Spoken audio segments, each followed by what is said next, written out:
Ako sa vám páčilo na tomto kongrese z Gigi na zámku 2023? Tak ja som už išla vlastne s tým, že bude to niečo úžasné. A samozrejme, že Zuzka nesklamala. A krásne prostredie, ktoré som trochu poznala. A vo veľkom, krásnom, luxusnom štýle, vysoko odborná vec.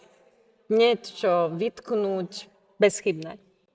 A čo sa vám najviac páčilo na tomto kongrese? Ťažko vybrať, čo sa mi najviac páčilo.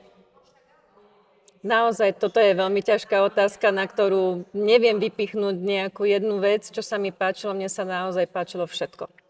A čo vlastne bol ešte plus taký bonus, že vlastne všetky sme si tu sadli, ako sadli neskutočne, že teda nielen na stoličkách, že sme si sadli, ale teda naozaj aj teda nás vlastne spája tá práca a vlastne naozaj celá tá spoločnosť, vôbec tých ľudí tu bola skvelá. To stretnutie je veľmi dôležité a vlastne sme vypadli aj počas tých 2 rokov nešťastných, ktoré sa diali na celom svete a myslím si, že teda toto naozaj stálo za to veľmi.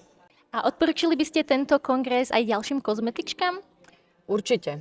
Určite áno, samotnú kozmetiku takisto a to už je na nich, ako budú pokračovať a či sa pridajú. Ale budeme radi.